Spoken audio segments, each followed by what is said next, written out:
Olá pessoal, nesta segunda aula nós abordaremos a educação no Brasil.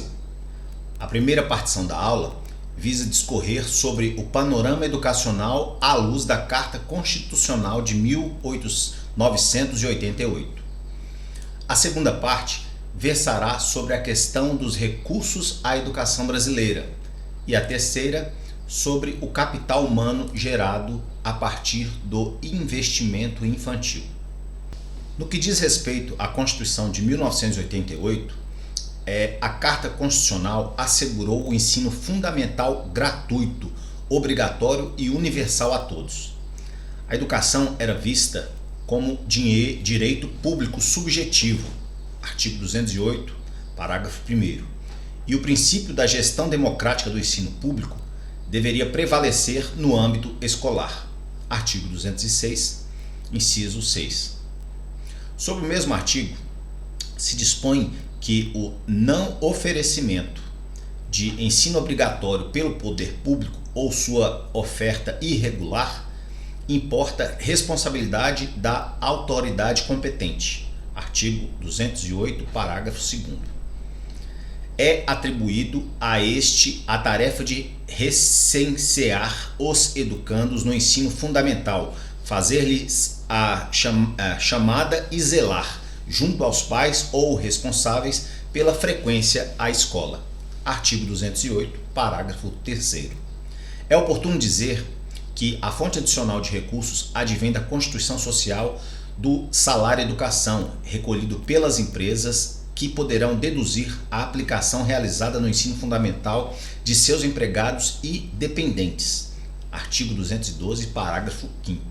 Quanto ao ensino superior, essa é a primeira carta magna a tratar da autonomia universitária, estabelecendo que as universidades gozam de autonomia didático-científica, administrativa e de gestão financeira e patrimonial, e obedecerão ao princípio de indissociabilidade entre ensino, pesquisa e extensão.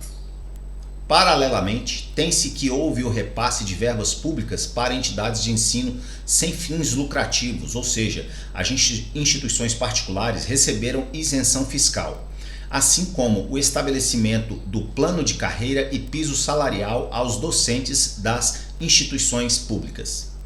Acrescentemos ainda que em 1996 foi aprovada a Lei de Diretrizes e Bases, a LDB, que representou um grande avanço ao inserir a ideia de educação básica, que arregimenta a educação infantil, o ensino fundamental e o ensino médio.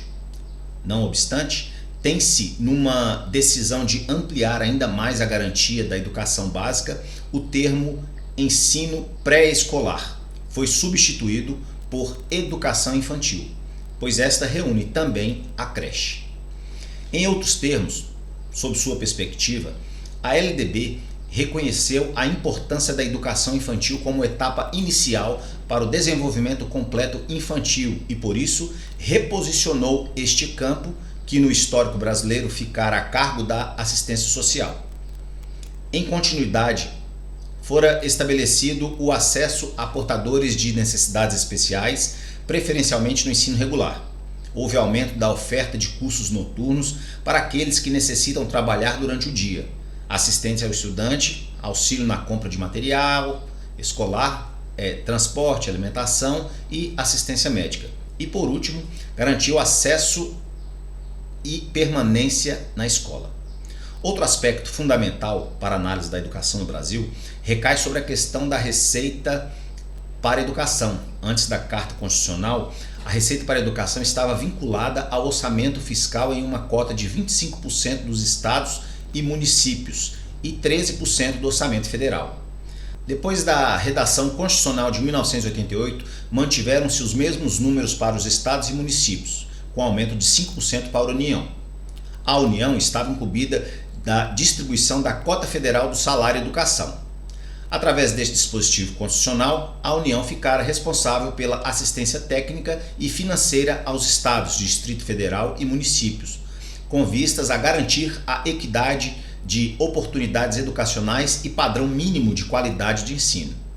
Cabe mencionar que a partir desta Constituição houve a elevação dos municípios à categoria de ente federativo, ou seja, foram concedidas competências tributárias próprias mais abrangentes, que permitem uma maior independência em relação aos poderes públicos estaduais e federais, além da possibilidade de estabelecer de forma previsível o orçamento municipal e assim organizar e programar as despesas. Noutros termos, aos estados foi atribuída a responsabilidade de atuar prioritariamente no ensino fundamental a médio, artigo 211, parágrafo 1º, enquanto que aos municípios coube prestar também prioritariamente o ensino fundamental e o infantil, artigo 211, parágrafo 2º. Em concomitância, tem-se uma reestruturação da política educacional, a administração descentralizada do ensino, com a divisão de responsabilidades e regime de cooperação entre os entes federados. Em correspondência, a criação do Fundo e Plano de Desenvolvimento do Ensino Fundamental e de Valorização do Magistério, Fundef, em 1996. O processo de descentralização aumentou, visto que a cargo do município ficou o ensino fundamental. Este fato se destaca porque a partir da Constituição de 88 houve a universalização e o aumento do sistema público de ensino no que tange o ensino fundamental. Sob essa análise, nos fins políticos educacionais, consta a universalização do ensino dos 4 aos 17 anos, a melhoria da qualidade da educação, a elevação da escolaridade da população adulta e a ampliação da jornada escolar. Tais medidas fazem parte do Plano Nacional da Educação, o PNE.